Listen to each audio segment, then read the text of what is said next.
Hello दोस्तों, कैसे हैं आप। मैं हूं आपके साथ हरीश कुमार। आज हम बात करेंगे Dalton's atomic theory, atomic and molecular weight, mole concept, mole के बारे में बात करेंगे और उसके बाद में एक वाई मैप के हेल्प से हम समझेंगे कि इसको कैसे याद किया जा सकता। तो चलिए शुरू करते हैं। सबसे पहले हम बात करते हैं Dalton's atomic theory. Dalton's atomic theory है, ये एक ब्रिटिश एक टीचर था, उसने दी थी। ये 1808 के लगभग की बात है, लगभग 200 साल से भी ज़्यादा पुरानी बात है। ठीक है ना, तो कोई नई केमिस्ट्री नहीं पढ़ रहे हैं हम। सबसे पहले उसने कहा कि भाई कोई भी एक ब्लॉक है या फिर कोई भी पार्टिकल, कोई भी सब्सटेंस है, उसको हम फर्दर सब डिवाइड करते जाएं तो एक ऐसी स्टेज आ जाएगी जब उसको फर्दर डिवाइड नहीं किया जा सकता है। वही स्टेज कहलाती है आपकी एटम। इसने कहा atom is individual particle, atom को डिवाइड नहीं किया जा सकता। फिर उसके बाद में कहा कि एक जो पर्टिकुलर सब्सटेंस है उसके अंदर जो भी एटम है, जैसे अब मैंने आयरन का ब्लॉक लिया तो आयरन के ब्लॉक के अंदर आयरन के जो पार्टिकल हैं उनकी सबकी, एक आयरन का एटम है और दूसरा आयरन का एटम है ब्लॉक के अंदर, उन दोनों की प्रॉपर्टी एक जैसी होगी, उनके एटॉमिक नंबर सेम होंगे, उनका एटॉमिक मास सेम होगा, उनकी केमिकल प्रॉपर्टीज सेम होंगी। लेकिन उसने साथ में यह भी कहा कि जो डिफरेंट एलिमेंट है, अलग अलग एलिमेंट है, सपोज ये आयरन का ब्लॉक है और यहां पे मेरे पास में है एल्यूमिनियम का ब्लॉक, तो इसमें आयरन का एटम है और इसके अंदर एल्यूमिनियम का एटम है। आयरन का एटम और एल्यूमिनियम का एटम एक दूसरे से डिफरेंट प्रॉपर्टीज रखेंगे, चाहे उनके केमिकल प्रॉपर्टीज की बात हो, चाहे उनके एटॉमिक नंबर की बात हो, चाहे उनके एटॉमिक मास की बात हो। तीसरी बात इसने क्या कही थी? तीसरी बात कही थी कि जो कंपाउंड बनता है वो कंपाउंड बनता है एटम्स के कॉम्बिनेशन से, और कॉम्बिनेशन कैसा होना चाहिए? फिक्स रेशियो में होना चाहिए। ये प्रीवियस वीडियो में बात कर चुके हैं अपन। ये एक केमिकल जो कंपाउंड है उसकी डेफिनेशन है, ये बात सही है। तीसरा लास्ट जो ऑप्शन इसने दिया, लास्ट क्या कहा इसने, पॉइंट क्या कहा, जो केमिकल रिएक्शन होती है उसमें रीअरेंजमेंट ऑफ एटम्स होता है। क्या होता है? रीअरेंजमेंट ऑफ एटम्स होता है। अब चलिए देखते हैं ये आज के सापेक्ष में ये बातें देखी जाए तो ये बातें कितना सही है, कितना खरा उतरती है। ये देखो, atom is a smallest individual particle, क्या ये बात सही है? ये बात बिल्कुल गलत है, क्योंकि आपको पता है कि इलेक्ट्रॉन, प्रोटॉन, न्यूट्रॉन ये एटम के अंदर ही होते हैं, तो एटम को सब डिवाइड किया जा सकता है। इलेक्ट्रॉन, प्रोटॉन और न्यूट्रॉन भी उसी के पार्ट हैं। अगर मैं आपको बताना चाहूं तो एक एटम के अंदर लगभग 35 टाइप के एलिमेंट्स खोजे, 35 टाइप के पार्टिकल्स खोजे जा चुके हैं, तो एटम एक सबसे छोटा पार्टिकल नहीं है, क्योंकि electron, proton, neutron, alpha, beta, gamma, neutrino, anti neutrino particle, ये सब पार्टिकल एटम के अंदर ही पाए जाते हैं, तो एटम्स एक इंडिविजुअल पार्टिकल नहीं है। लेकिन उस समय ये बात बिल्कुल सही थी, क्योंकि उस समय इलेक्ट्रॉन, प्रोटॉन खोजे नहीं गए थे। अगला, atoms of the same elements are same in all respect. All respect का मतलब उनके atomic number, mass number, properties, chemical properties, physical properties same होंगी। लेकिन क्या ये बात सही है? Atom of the same elements are same in all respect.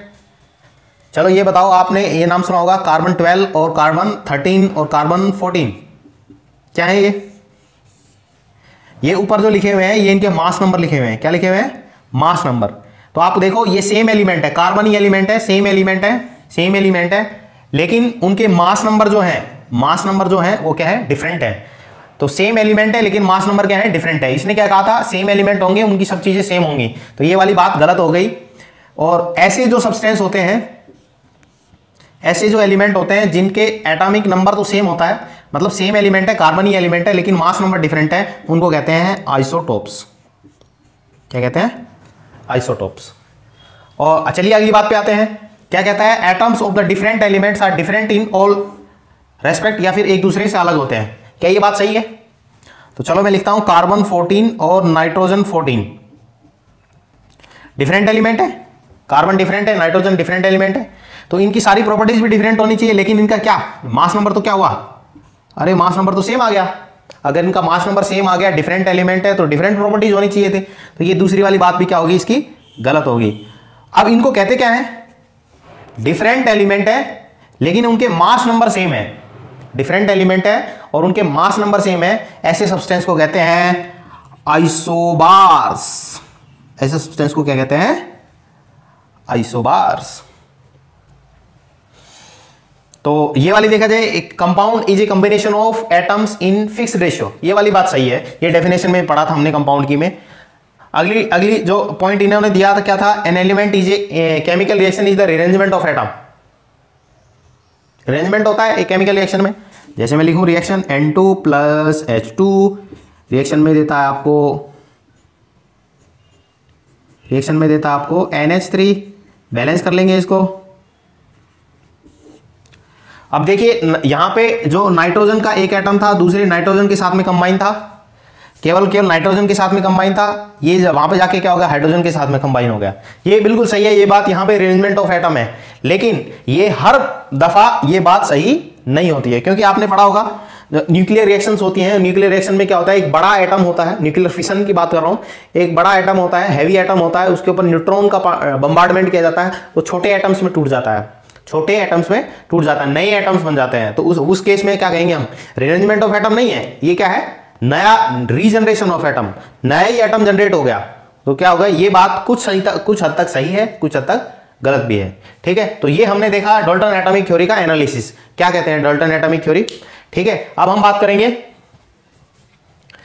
बात करेंगे सिंपलेस्ट मॉडल ऑफ एटम, जो सिंपलेस्ट सबसे बहुत सारे मॉडल दिए गए थे एटम्स के, सेकंड चैप्टर में आते हैं भाई डाल्टन मॉडल के बाद में नहीं थॉमसन मॉडल के बाद रदरफोर्ड मॉडल, बोर मॉडल, ठीक है। इस तरह से अलग अलग भाई एटम की संकल्पना की गई थी, एटम कैसा दिखता है, कैसा होता है। हम सिंपलेस्ट फॉर्म में हमारी चीजें जो इस चैप्टर में समझने के लिए क्या मान लेते हैं, जो ये न्यूक्लियस है जिसके अंदर न्यूट्रॉन है और प्रोटॉन है, न्यूट्रॉन और प्रोटॉन है, ये क्या है, एटम्स के पार्टिकल्स हैं, और ए इलेक्ट्रॉन है, 3 पार्टिकल हम फंडामेंटल पार्टिकल बोलते हैं इनको, इलेक्ट्रॉन, प्रोटॉन और न्यूट्रॉन एटम के पार्ट है। न्यूट्रॉन और प्रोटॉन होते हैं वो तो क्या होते हैं, न्यूक्लियस के अंदर होते हैं, सेंटर के अंदर होते हैं, और इलेक्ट्रॉन क्या होता है, सेंटर की चारों तरफ चक्कर लगा रहा होता है। ये सब चीजें हम बाद में पढ़ेंगे, लेकिन सिंपलेस्ट मॉडल ऑफ एटम आपको समझने की जरूरत है इस चैप्टर के लिए, ठीक है जी। ये हो गया, और ये जो एटॉमिक नंबर होता है वो नंबर ऑफ प्रोटॉन्स होता है। एटॉमिक नंबर क्या होता है, एटॉमिक नंबर ऑफ एटम क्या होता है, नंबर ऑफ प्रोटॉन्स। प्रोटॉन क्या है, एटम का ही एक पार्टिकल है, सब एटॉमिक पार्टिकल है, और ऐसे ही जो ये दोनों मिलके मास नंबर कहलाते हैं। मास नंबर क्या है, number of proton plus number of neutron. अरे सर मास नंबर में तो सब चीजों का मास आना चाहिए, ये भी आना चाहिए, ये भी आना चाहिए, ये भी आना चाहिए, ऐसा क्यों, आप प्रोटॉन और न्यूट्रॉन को ही क्यों ले रहे हैं मास नंबर। चलिए मैं आगे बताता हूं आपको। जो एटम के अंदर जो इलेक्ट्रॉन, प्रोटॉन और न्यूट्रॉन्स होते हैं, इलेक्ट्रॉन, प्रोटॉन, न्यूट्रॉन्स होते हैं, हम इनकी कुछ प्रॉपर्टीज को याद रखेंगे डायरेक्टली। ये आपका सिंपलेस्ट मॉडल है, आपको याद रखना है, सिंपलेस्ट मॉडल, ये अंडरस्टैंडिंग के लिए अपनी के लिए। अब एटम के अंदर इलेक्ट्रॉन, प्रोटॉन, न्यूट्रॉन होते हैं, तो उनका मास क्या होता है, मास ऑफ प्रोटॉन। प्रोटॉन का जो मास है, एक एटम का बहुत ही छोटा पार्टिकल है, एटम को आंखों से दिखाई नहीं दे सकता, तो उसके अंदर जो पार्टिकल है बहुत छोटा है, उसका क्या मास होगा, ये लोगों ने कैलकुलेट कर लिया है। बहुत खुशी की बात है, लोगों ने कैलकुलेट कर लिया है। क्या है ये वैल्यू, 1.66 इंटू 10⁻⁻24 ग्राम, -24 ग्राम ये वैल्यू है। ऐसे ही मास ऑफ न्यूट्रॉन है, 1.66 इंटू 10⁻⁻24 ग्राम, इसके आसपास ही होती है ये वैल्यू। या किलोग्राम में लिखना चाहो इसको तो ये क्या हो जाएगा, 1.66 इंटू 10⁻⁻27 kg, ये भी वैल्यू इसी के आसपास होती है ये वैल्यू। ऐसे ही मास ऑफ इलेक्ट्रॉन की बात करूं, मास ऑफ इलेक्ट्रॉन होता है 9.1 इंटू 10⁻⁻31 kg। अगर इनमें बात करूं सबसे ज्यादा मास किसका होता है, मास ऑफ न्यूट्रॉन सबसे ज्यादा होता है, मास ऑफ प्रोटॉन, फिर मास ऑफ इलेक्ट्रॉन। एक ये पॉइंट याद रखना है आपको। अरे सर दिखने में तो दोनों बराबर लग रहे हैं, तो न्यूट्रॉन का कैसे ज्यादा हुआ, अरे भाई ये डेसिमल है ना, इस डेसिमल के बाद में कुछ थोड़ी सी फ्रैक्शनल में वैल्यू ये ज्यादा होती है, ये वाली वैल्यू थोड़ी कम होती है। तो न्यूट्रॉन का मास ज्यादा होता है प्रोटॉन से, प्रोटॉन का मास ज्यादा है इलेक्ट्रॉन से। इनफैक्ट जो प्रोटॉन का मास जो होता है वो लगभग 1837 टाइम्स होता है मास ऑफ इलेक्ट्रॉन के। ये वाली बात भी कई बार पूछ ली जाती है पहले एग्जाम्स में कि प्रोटॉन का मास है इलेक्ट्रॉन के मास से कितना गुना ज्यादा है, या फिर प्रोटॉन के मास के इलेक्ट्रॉन के मास का जो रेशियो निकल के आएगा वो कितना होता है। तो ये दोनों चीजें याद रखनी है। अब हमारे पास में जो होता है प्रोटॉन होता है वो चार्ज पार्टिकल है। कैसा है, चार्ज पार्टिकल है। कैसा चार्ज होता है इसके ऊपर, पॉजिटिव चार्ज होता है। न्यूट्रॉन नाम से पता चल रहा है न्यूट्रल न्यूट्रल टाइप का है, तो इसके ऊपर कोई चार्ज नहीं होता है। इलेक्ट्रॉन जो होता है, इलेक्ट्रॉन के ऊपर नेगेटिव चार्ज होता है। तो एक प्रोटॉन के ऊपर कितना चार्ज होता है और एक इलेक्ट्रॉन के ऊपर कितना चार्ज होता है, ये वैल्यू भी अपने को याद रखनी है। दोनों की वैल्यू सेम ही है। जी हाँ, इन दोनों की वैल्यू क्या है, सेम। तो चार्ज ऑन प्रोटॉन, एक प्रोटॉन की बात हो रही है भाई, किसकी बात हो रही है, एक प्रोटॉन की। प्रोटॉन के ऊपर चार्ज कितना है, 1.6 इंटू 10⁻⁻19 कूलम्ब। चार्ज की जो यूनिट होती है वो होती है कूलम्ब। ये हो गया। प्रोटॉन पॉजिटिव चार्ज है तो आगे पॉजिटिव है। ऐसे ही चार्ज ऑन 1 इलेक्ट्रॉन, इलेक्ट्रॉन को आगे हम पूरे चैप्टर में ऐसे लिखेंगे, इलेक्ट्रॉन, ई से इलेक्ट्रॉन, और ये नेगेटिव है तो नेगेटिव चार्ज होता है इलेक्ट्रॉन के ऊपर। -1.6 इंटू 10⁻⁻19 चार्ज की यूनिट कूलम्ब। ये वैल्यू याद रखनी है आपको। आपको पता है इलेक्ट्रॉन के ऊपर जितनी यूनिट होगी उतनी प्रोटॉन के ऊपर होनी चाहिए, तभी तो एटम न्यूट्रल होगा, तभी तो एटम क्या होगा, न्यूट्रल होगा। तो ये वैल्यू आपको डायरेक्टली याद रखनी है, ये वैल्यूज आपको डायरेक्टली याद रखनी है। ठीक है, आप स्क्रीनशॉट ले लीजिए इसका, या फिर आप जो नोट्स बना रहे हैं वो लिख लीजिए उनको अच्छे से। अब हम बात करते हैं एटॉमिक और मॉलिक्यूलर वेट की, एटॉमिक और मॉलिक्यूलर वेट की। एटॉमिक और मॉलिक्यूलर वेट की बात करेंगे तो जो एटम है आपके पास जो एटम है, आपने क्या किया, कोई भी ब्लॉक है आपके पास, आप उसको फर्दर डिवाइड करते गए, लकड़ी का टुकड़ा है या फर्दर डिवाइड करते गए, कोई भी चीज़ है, तो आप एक ऐसी स्टेज पे पहुंच गए, उसके बाद में बहुत छोटा सा पार्टिकल आएगा आपके पास में, उसको आपने एटम कह दिया। ठीक है जी। अब एटम जो है वो बहुत ही छोटा पार्टिकल है, एटम का वेट ही बहुत ही कम होता है, 10⁻⁻⁻ में बहुत सारी बड़ी वैल्यू होती है। तो एक एटम का या एटॉमिक वेट है, एक एटम का कैसे निकालेंगे वेट, हम एटम को वेट को कैसे निकालेंगे, तो इसको देख लीजिए कैसे लोगों ने इसको कैलकुलेट किया। एटॉमिक वेट, एटॉमिक वेट क्या होता है, पहले देखिए, आपने पुराने जमाने में देखा होगा दुकान पे, अभी तो डिजिटल वो आ गई है, डिजिटल बैलेंस आ गई है, बैलेंस। तो दुकान पे आप जाते थे तो कोई भी सामान आपको लेना होता था, सपोज 1 kg शुगर लेनी है आपको, तो क्या करेगा, यहाँ पे इस वाले पार्ट में 1 kg शुगर रख देगा, और यहाँ पे 1 kg का क्या लिखेगा, 1 kg का स्टैंडर्ड वेट रखेगा, जिसको हम हिंदी में बाट कहते हैं। 1 kg का स्टैंडर्ड वेट रखेगा और यहाँ से उसको पकड़ के उठाएगा। अगर ये दोनों बराबर आ जाते हैं, इसका मतलब ये क्या है, 1 kg है, और ये दे देता था। ऐसे ही होता था। आजकल तो डिजिटल आ गई है, वेइंग मशीन, उसमें सीधा रख देते हैं, सामने उसमें लिखा जाता है 1 kg। तो ये पहले ऐसे चलता था। अब एटम है, बहुत ही छोटा पार्टिकल है, बहुत ही छोटा सब्सटेंस है, सब्सटेंस का पार्ट है, तो उसको कैसे मेजर करेंगे, तो उसको मेजर करने के लिए क्या लिया गया, कार्बन 12 को लिया गया। कार्बन 12 क्या है, कार्बन एटम है, उसका मास नंबर 12 है, मतलब ये आइसोटोप है, 12 नंबर का आइसोटोप है।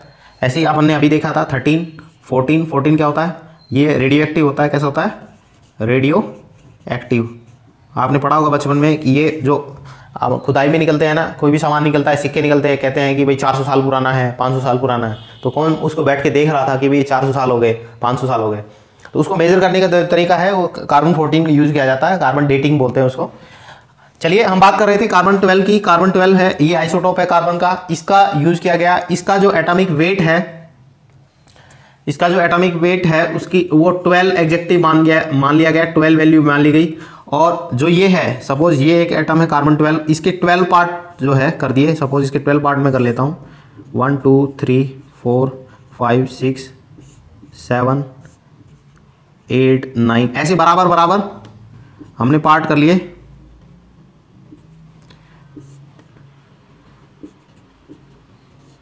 ये सारे बराबर मैंने पार्ट कर लिए, सपोज इसके 12 पार्ट कर लिए। तो इसके 12 पार्ट का 1 पार्ट ले लिया मैंने, इसको मैंने क्या माना, स्टैंडर्ड वेट। क्या माना, स्टैंडर्ड वेट माना। इसको क्या माना, स्टैंडर्ड वेट माना। तो एटॉमिक वेट की क्या डेफिनेशन है, एटॉमिक वेट है mass of 1 atom of the element, mass of 1 atom of the element divided by mass of 1/12 part of C12 carbon atom. Carbon atom के 1/12 पार्ट का जो wait है उसको हमने क्या माना, स्टैंडर्ड वेट माना। क्या माना उसको, स्टैंडर्ड वेट माना। अब सपोज मुझे ऑक्सीजन का वेट मेजर करना था, ऑक्सीजन का एटॉमिक वेट मेजर करना था। मैंने क्या किया, ऑक्सीजन का एक एटम रख दिया यहाँ पे, ऑक्सीजन का 1 एटम, और जो मेरे पास स्टैंडर्ड वेट था ये था, इसका 1 पार्ट था। तो मुझे यहाँ पे क्या करना पड़ा, मुझे यहाँ पे 16 पार्ट रखने पड़े। कितने रखने पड़े, 16 पार्ट रखने पड़े, तब जाके 1 एटम का और इसका वेट बराबर आया। 1 एटम ऑक्सीजन का मास और 16 ये जो पार्ट लिए मैंने कार्बन के 1/12 पार्ट, उनको रखा तो ये बराबर आया। तो इसका एटॉमिक वेट कितना माना गया, ऑक्सीजन का एटॉमिक वेट कितना हो गया, 16। कितना हो गया, एटॉमिक वेट 16 हो गया। अच्छा, इसकी कोई यूनिट होगी क्या, इसकी कोई यूनिट होगी क्या, नहीं, इसकी कोई यूनिट नहीं होगी, क्योंकि ये मास है और ये भी क्या है, मास है। तो जो भी यूनिट रखेंगे, ग्राम में, किलोग्राम में, दोनों कैंसिल हो जाएंगी। तो यहां पे एक बात निकल के आती है अपने पास में, क्या निकल के आती है, एक ये तो फॉर्मूला है, और यहां पे एक और बात निकल के आती है, एटॉमिक वेट इज यूनिटलेस। क्या है ये, यूनिटलेस है, एटॉमिक वेट यूनिटलेस। ऐसे ही अगर हम नाइट्रोजन को रख के देखें तो वहां पे मुझे 14 पार्ट रखने पड़ रहे थे, कार्बन C12 के 1/12 पार्ट का, ये स्टैंडर्ड वेट को मैंने 14 बार रखना पड़ रहा था। ऐसे ही 14 टाइम्स था ये। और ऐसे ही कोई भी ले लो आप, जैसे मैंने रखा हीलियम है, उसके 4 टाइम्स हो गया ये वेट जो है।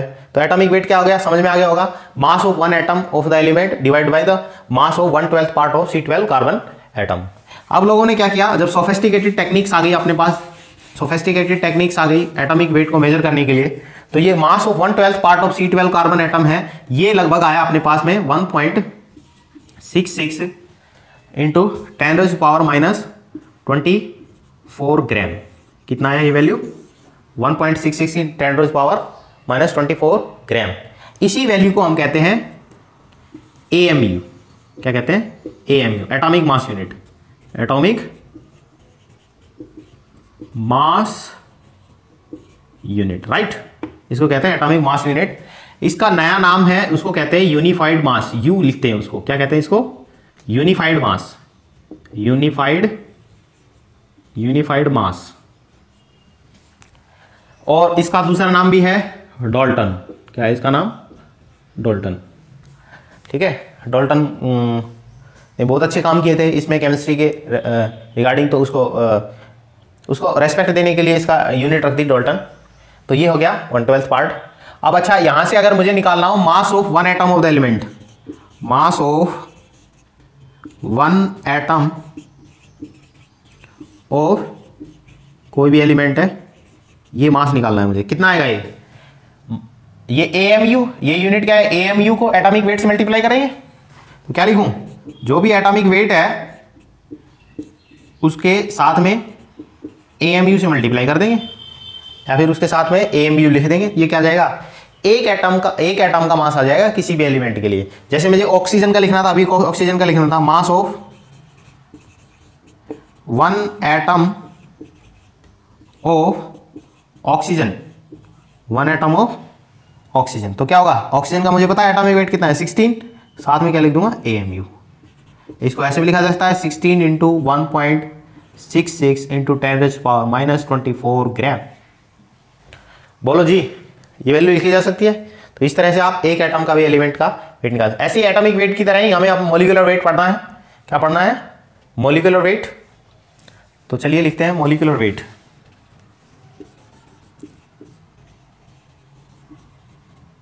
मॉलिक्यूलर वेट, तो मॉलिक्यूलर वेट में क्या हो जाएगा, रेफरेंस आपके पास में वही रहेगा। आप 1 किलो की चीज तोलें या 2 किलो की चीज तोलें, अगर आपके पास में 1 किलो का बाट है तो वो 2 रखना पड़ेगा, सिंपल सी बात है। रेफरेंस जो है आपके पास में वो तो सेम ही रहेगा, ये तो सेम ही रहेगा। अब मास ऑफ 1 एटम की जगह हम क्या ले लेंगे, मॉलिक्यूल है तो मास ऑफ 1 मॉलिक्यूल, इसका mass of 1 molecule of compound, किसी भी कंपाउंड के एक मॉलिक्यूल का वेट लिख लेंगे। जैसे मुझे वाटर लेना है, वाटर का एटम मॉलिक्यूलर वेट बताना है, मॉलिक्यूल है ना वाटर का मॉलिक्यूलर वेट बताना है, तो क्या लिखेंगे इसका, मुझे पता है ये जो एटॉमिक वेट है हाइड्रोजन का कितना था, 1 है, और ये जो वैल्यू है आपको पीरियोडिक टेबल में मिल जाएगी, हाइड्रोजन का कितना है, ऑक्सीजन का कितना है, तो आपको एक बार देख लेंगे। जनरली एटॉमिक नंबर 20 तक, जितना एटॉमिक नंबर 20 तक जो एटॉमिक वेट है वो डबल होता है जनरली। जैसे ऑक्सीजन का एटॉमिक नंबर 8 है तो उसका एटॉमिक वेट कितना हो जाएगा, डबल 16। ठीक है, जैसे कैल्शियम है एटॉमिक नंबर उसका 20 है तो एटॉमिक वेट कितना होगा, 40। ठीक है, रफली ये चलता है 20 तक, उसके बाद में नहीं चलता ये।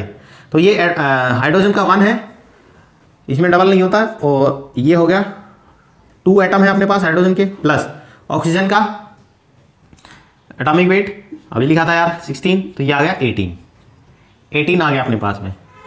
ये क्या है, मॉलिक्यूलर वेट। ये तो डायरेक्टली आपको निकालना है। और कैसे निकाला गया, एक एटम रखा गया और यहाँ पे कार्बन 12 के 1/12 पार्ट का कितने टाइम्स है, ये 18 टाइम्स है। कितने टाइम्स है, 18 times. Atomic weight is equal to 18। इसका मतलब क्या है, इसका मतलब ये है mass, atomic weight of, atomic weight, अच्छा एटॉमिक वेट को एटॉमिक मास भी लिख सकते हैं, एटॉमिक मास भी लिख सकते हैं, क्योंकि केमिस्ट्री के अंदर एटॉमिक वेट और एटॉमिक मास सेम ही है। वेट और मास को सेम टर्म माना गया है, क्योंकि हम जो भी एक्सपेरिमेंट करते हैं वो इसी धरती पे ही करते हैं, ऐसा मान के चलते हैं। फिजिक्स वालों के लिए वो दूसरे चांद वान पे जा रहे होते हैं तो एटॉमिक वेट और मास में वहाँ पे डिफरेंस हो जाता है। ठीक है जी, क्योंकि जो वेट जो होता है आपको पता होगा फिजिक्स में मास इंटू ग्रेविटी होता है। ग्रेविटी की वैल्यू है, ग्रेविटी की वैल्यू चेंज होती रहती है। इस वजह से ये जो ऑक्सीजन, ये जो है वाटर का 1 मॉलिक्यूल है, 1 molecule of water is 18 times of 1/12 part of C12 carbon atom. इसका मतलब ये होता है 18 का मतलब क्या है, वाटर का 18 है, इसका मतलब क्या है, जो वाटर का एक मॉलिक्यूल है वो 18 टाइम्स हैवी है, किससे, C12 कार्बन एटम से। टाइम्स हैवी लिख दो, टाइम्स हैवी,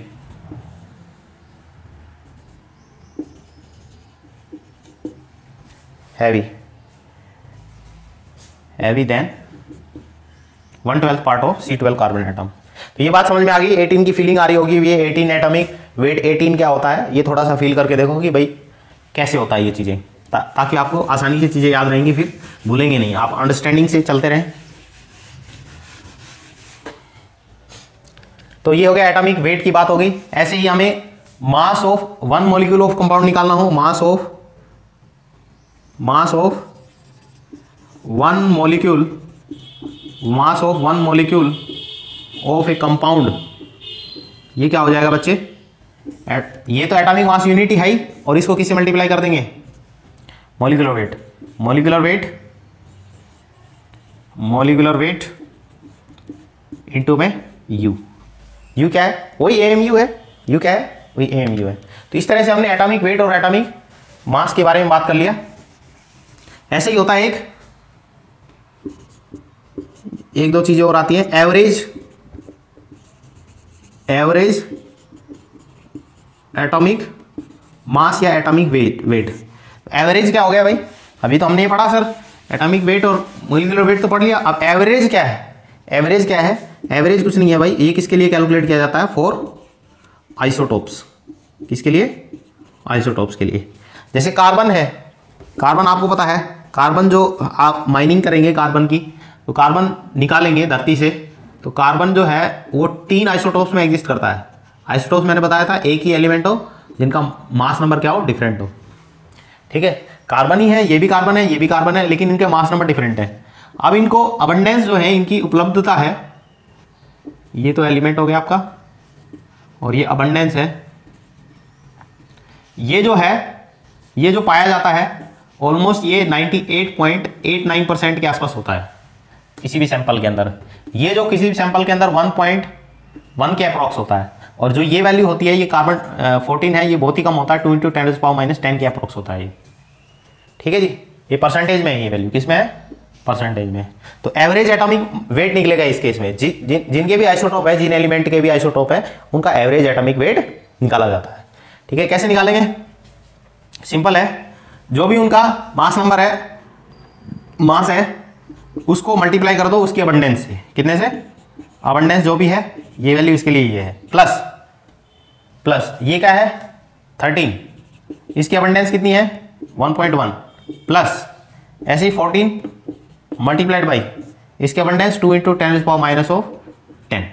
अब इसको कैलकुलेट करके ऐड करके जो वैल्यू आएगी 12.01 के अप्रोक्स आती है ये वैल्यू। तो इसको जनरली अपन कितना मान लेते हैं, 12 मान के चलते हैं। समझ में आ रही है बात। एवरेज एटॉमिक मास क्या है, किसके लिए निकाला जाता है, आइसोटोप्स के लिए निकाला जाता है। कैसे कैलकुलेट करेंगे, कैसे कैलकुलेट करेंगे, कैसे कैलकुलेट करेंगे, सीधा आपने अबंडेंस को मास नंबर से मल्टीप्लाई कर दिया तो, और उसको ये परसेंटेज में दे रखा है, परसेंटेज में दे रखा है तो 100 से डिवाइड करना पड़ेगा अपने को। अगर ये फ्रैक्शन में दे रखी होती है वैल्यू तो 100 से डिवाइड नहीं की जाती। जैसे यहाँ पे ये लिख देता, फ्रैक्शन में लिख देता, फ्रैक्शन में पॉइंट यहाँ पे लिख देता, यहाँ पे ये आ जाता, ये है ना, तो इसका एक डेसिमल और घटा दो तो ये फ्रैक्शन में हो जाती है। फ्रैक्शन में हो जाती है तो 100 से डिवाइड नहीं करना पड़ता, सीधी सी बात है। फ्रैक्शन में ये वैल्यू हो जाती है, 100 से डिवाइड कर दिया, यहीं से 100 से डिवाइड कर रखा है तो डिवाइड करने की जरूरत नहीं है। तो इस तरह से एवरेज एटॉमिक मास निकल जाता है या वेट निकल जाता है। ऐसे ही हम बात करेंगे एक और फॉर्मूला मास की। किसकी बात करेंगे, फॉर्मूला मास की। हालांकि बहुत ज्यादा यूज नहीं आती है टर्म फॉर्मूला मास। अगर हम देखें NaCl जो है, NaCl एक मॉलिक्यूल की फॉर्म में एग्जिस्ट नहीं करता। NaCl बच्चे मॉलिक्यूल की फॉर्म में एग्जिस्ट नहीं करता है। तो कैसे एग्जिस्ट करता है सर, ये जो होता है ये बहुत सारे छोटे छोटे Na+ है, Na+ है, उसके पास में Cl- होगा, फिर Na+ होगा, Cl- होगा, बहुत बड़ा स्ट्रक्चर बनाता है ये। यहाँ Cl-, Na+, ऐसे तीनों डायमेंशन में फैले हुए होते हैं। इसका मतलब इसको क्या कहते हैं, लेटिस बनाता है, ये क्रिस्टल लेटिस बनाता है। क्रिस्टल बनाता है पूरा, Na+ को बहुत सारे Cl- सराउंड करके रहेंगे, Cl- को बहुत सारे Na+ सराउंड करके रहेंगे। तो एक सिंगल एंटिटी के रूप में एग्जिस्ट नहीं करता। तो उन चीजों के लिए क्या निकाला जाता है, फॉर्मूला मास निकाला जाता है। निकालने का तरीका वही है। अब आप देखेंगे इस क्रिस्टल के अंदर देखेंगे तो Na+ और Cl- का जो रेशियो निकल के आएगा वो 1:1 का रेशियो होता है। मतलब एक Na+ के रेस्पेक्ट में एक Cl- होगा। तो यहां पे कैसे निकालेंगे इसका फॉर्मूला मास, वही एटॉमिक नंबर या मास नंबर कितना होता है इसका 23 प्लस क्लोरीन का जो एवरेज एटॉमिक, क्लोरीन क्या होता है, एवरेज एटॉमिक मास निकलेगा क्योंकि क्लोरीन के आइसोटोप्स एग्जिस्ट करते हैं। कौन सा 17 और 19 यही होता है। तो ये अपने पास में ये वैल्यू आएगी, इनका मास नंबर जो आएगा वो आएगा आपके पास में 35.5 के अप्रोक्स। तो ये वैल्यू आती है 58.5। निकाला हमने कैसे है, जो मोलिकुलर वेट है उसी की तरह निकाला है, लेकिन इसको कहा क्या जाता है, फॉर्मूला मास कहा जाता है, फॉर्मूला वेट कहा जाता है इसको। ठीक है जी, ये होगी अपने पास में एटॉमिक और मोलिकुलर वेट की बात और डाल्टन एटॉमिक थ्योरी। अब बात करते हैं मोल की। किसकी बात करते हैं, मोल की। मोल क्या है, mole is a number, it is a number.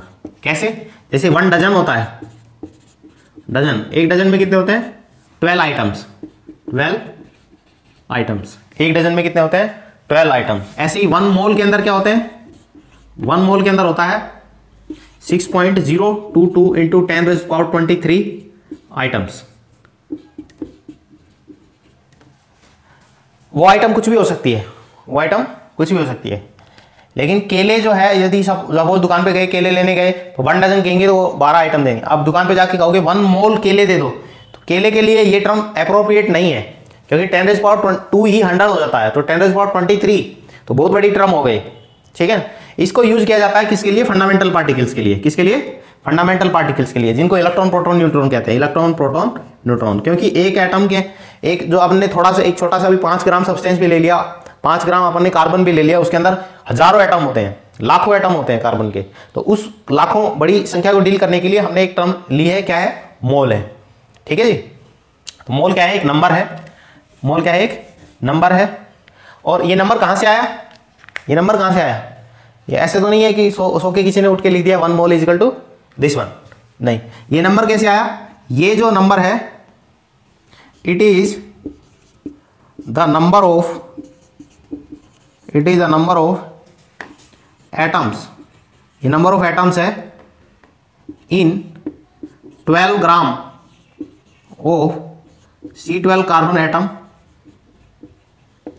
C12 carbon atom के 12 ग्राम लिए गए, उस 12 ग्राम के अंदर जितने एटम्स आए वो कितने एटम आए, ये वैल्यू आई अपने पास में 6.022 × 10⁻23 इतने एटम आए। इसलिए ये मोल को हमने एक टर्म दे दिया कि 1 mole is equal to this one. इसको हम कहते हैं एवोगैड्रो नंबर। क्या कहते हैं इसको, एवोगैड्रो नंबर। Na से रिप्रेजेंट किया जाता है इसको, क्या कहते हैं इसको, सोडियम नहीं है ये, सोडियम में स्मॉल a आता है। एवोगैड्रो नंबर क्या कहते हैं इसको, एवोगैड्रो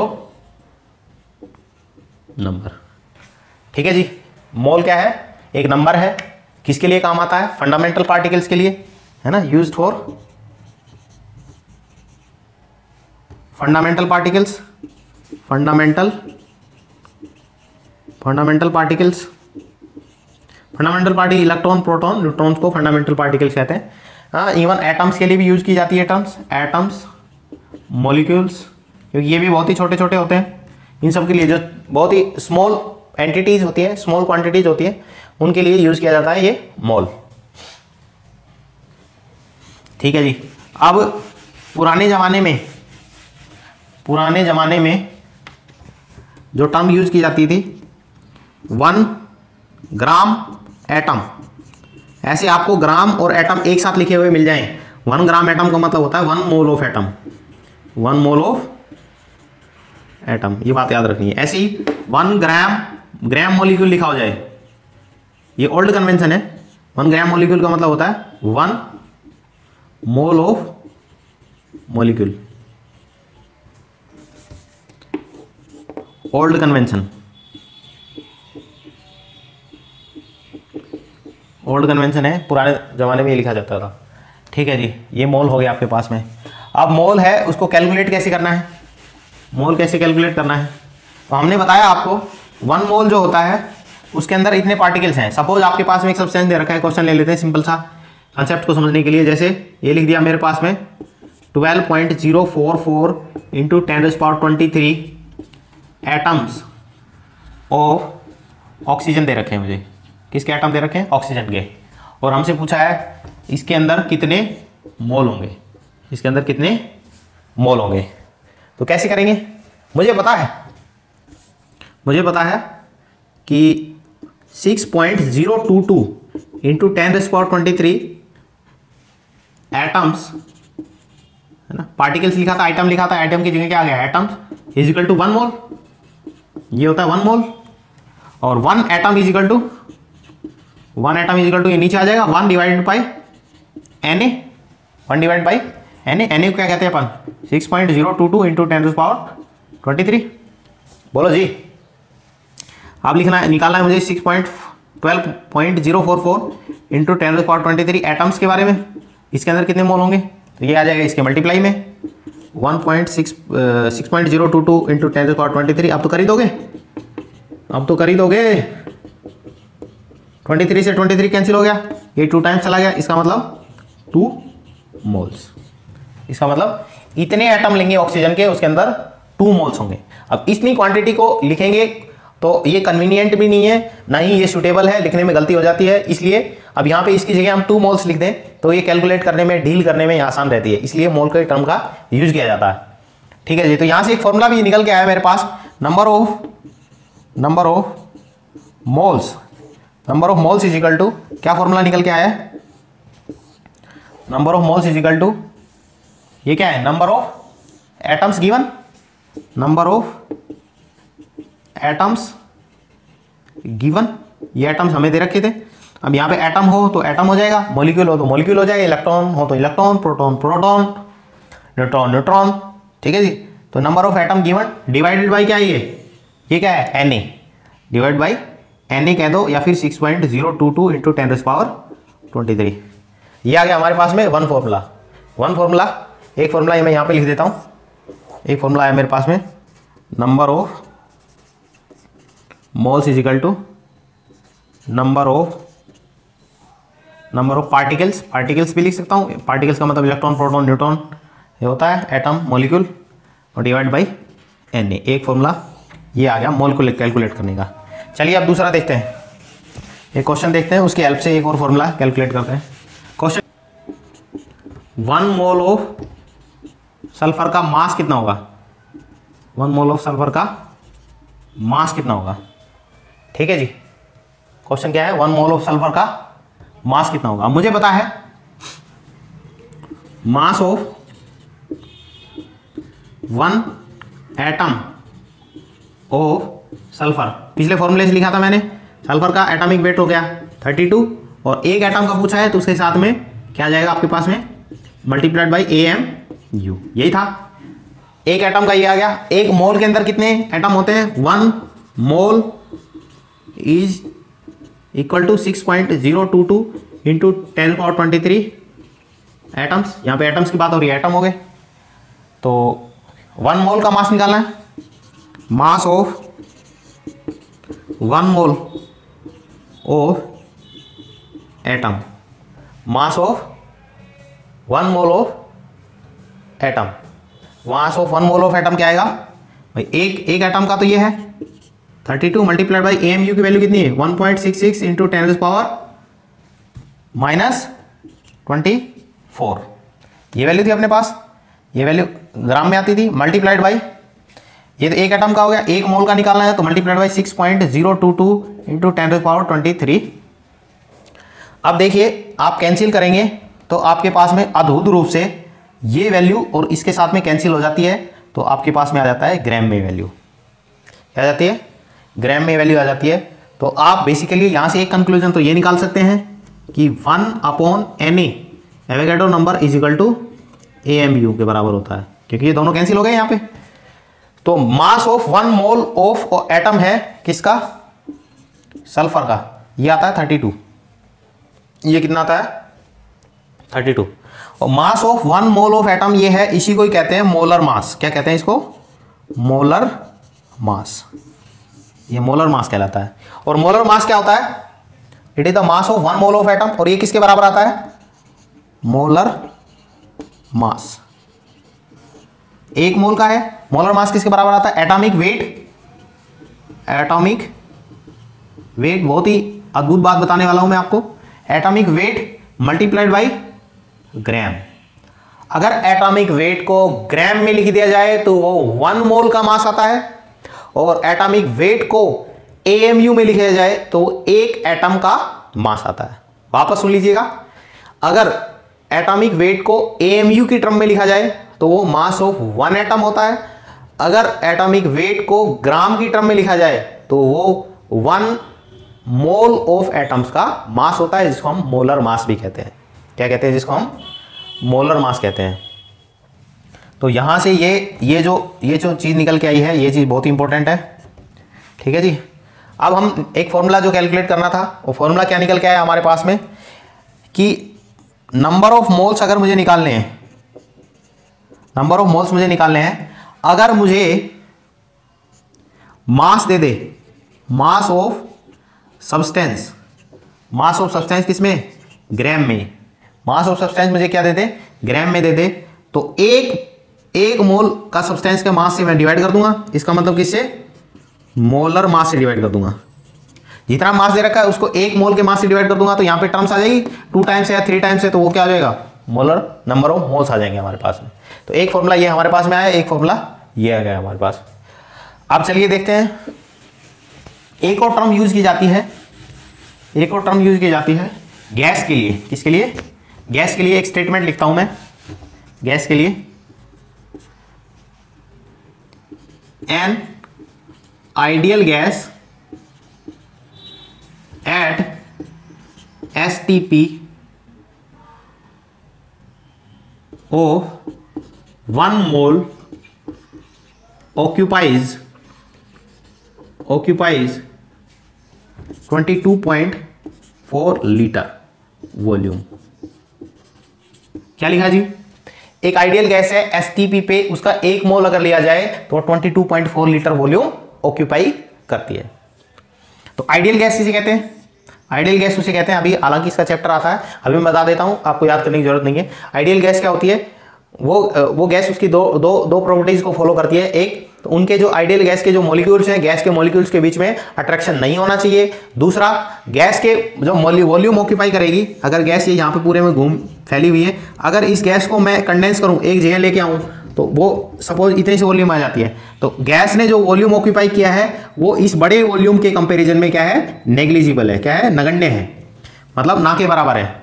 तो आइडियल गैस किसे कहेंगे, जिसका खुद का वॉल्यूम कंटेनर के वॉल्यूम के कंपैरिजन में बिल्कुल बहुत ही कम होता है, और एक मॉलिक्यूल और दूसरे मॉलिक्यूल के बीच में फोर्स ऑफ अट्रैक्शन या फोर्स ऑफ रिपल्शन कुछ भी नहीं होता है, तो कहलाती है आइडियल गैस। अब क्या है एसटीपी, एसटीपी क्या होता है, स्टैंडर्ड टेम्परेचर और प्रेशर।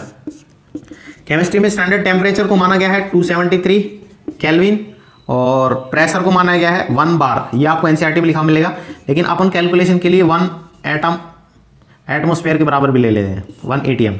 बार की यूनिट है नहीं, प्रेशर की यूनिट जो होती है वो बार भी होती है, एटीएम भी होती है।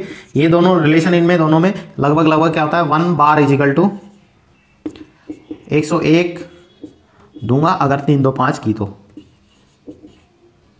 101 दूंगा अगर 3 2 5 की तो ये रिलेशन होता है 1.01325 एटमोस्फेयर। एक बार का मतलब इतनी ही वैल्यू होती है। ये देखो 1 है, ये भी 1.01 के आसपास है, तो ये वैल्यू को बराबर मान लिया जाता है कैलकुलेशन के लिए। कैलकुलेशन के लिए 1 बार को 1 एटम कैलकुलेट करके चलेंगे, 1 एटमोस्फेयर कैलकुलेशन के लिए ये लेंगे हम। तो आइडियल गैस पता चल गई, एक आइडियल गैस है, एसटीपी पता चल गई, स्टैंडर्ड टेम्परेचर प्रेशर पे उसका 1 मोल ले रखा है गैस का, वो 22.4 लीटर वॉल्यूम ऑक्यूपाई करता है, ये एक्सपेरिमेंटली पाया गया है। ठीक है जी। तो हमें यहाँ पे एक फॉर्मूला और निकल के आएगा हमारे पास में, क्या फॉर्मूला निकल के आएगा, अगर नंबर ऑफ मोल्स निकालने हो, नंबर ऑफ मोल्स निकालने हो तो क्या होगा, वॉल्यूम गैस का, वॉल्यूम ऑफ गैस, ध्यान रखिए गैस के लिए एप्लीकेबल, और वो भी कौन सी, ideal gas, volume of ideal gas at STP, और वॉल्यूम भी किस में होना चाहिए, लीटर में, डिवाइड बाय 22.4। एक का ये है, जितना वॉल्यूम दे रखा है उसे डिवाइड कर देंगे तो नंबर ऑफ मोल्स आ जाएंगे हमारे पास में। अब ये 3 फॉर्मूले हैं मोल को कैलकुलेट करने के लिए, ये 3 फॉर्मूले हैं मोल को कैलकुलेट करने के लिए। इसको याद रखने के लिए मैं एक मैप बनाता हूं, उसको मैं कहता हूं वाई मैप। वाई मैप कैसे याद करेंगे, क्या निकालना है मुझे, मोल, क्या निकालना है मुझे, मोल। मोल क्या होता है, अगर मुझे नंबर ऑफ पार्टिकल्स दे रखे हैं, नंबर ऑफ पार्टिकल्स दे रखे हैं, particles, number of particles they रखे हैं, और मुझे क्या करना है, मोल्स निकालने हैं। क्या निकालना है, मोल्स बनाने हैं। मोल्स बनाने के लिए क्या करना पड़ेगा, Na से डिवाइड। तो इधर से इधर जाऊंगा तो मुझे डिवाइड करना पड़ेगा Na से, पार्टिकल्स को Na से डिवाइड कर दूंगा, क्या कर दूंगा, डिवाइड कर दूंगा तो आ जाएगा मोल्स। और मोल को देखिए, मोल को अगर Na से मल्टीप्लाई कर दूंगा तो क्या आ जाएगा, नंबर ऑफ पार्टिकल्स। मोल्स को अगर मैं Na से मल्टीप्लाई कर दूं तो आ जाएगा मेरे पास नंबर ऑफ पार्टिकल्स। ऐसे ही अगर मुझे वॉल्यूम ऑफ आइडियल गैस दे रखा है एट एसटीपी, किसमें, लीटर में, लीटर में दे रखा है, तो उसको मैं 22.4 से डिवाइड करूंगा तो आ जाएगा number of moles. Number of moles आएगा कब, उसको मल्टीप्लाई डिवाइड करूंगा, सॉरी डिवाइड करूंगा 22.4 से। अगर मोल से वॉल्यूम बनाना है तो मल्टीप्लाई कर दूंगा mass of substance. Mass of substance दे रखा है, मोल निकालना है, मैं डिवाइड करूंगा उसको मोलर मास से। अगर मोल दे रखा है और मास निकालना है मुझे, मल्टीप्लाई कर दूंगा मोलर मास से। इस तरह से ये आप वाई मैप की हेल्प से तीनों फॉर्मूले आसानी से याद कर सकते हैं। अगले सेशन में हम क्वेश्चंस करेंगे इसके बेसिस पे जो फॉर्मूले हमने सीखे हैं। चलिए आप इनको अच्छे से समझ लीजिएगा, नोट्स बना लीजिएगा, वीडियो को पॉज कर करके देख लीजिएगा, उसको समझ लीजिएगा अच्छे से। अगले वीडियो में हम करेंगे क्वेश्चंस इसके बेसिस पे। Thank you.